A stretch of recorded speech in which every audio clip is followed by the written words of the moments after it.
It's important to have the skis in the ski rack for our safety, and also important to have them pointing backwards.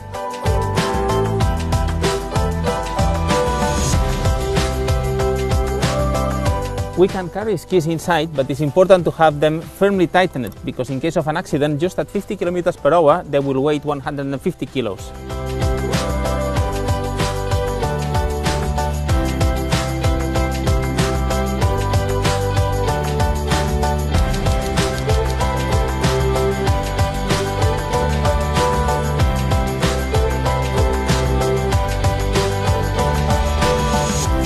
We have a lot of weight inside the car, so all the movements with the steering wheel have to be smooth in order not to have this inertia make lose control of our car.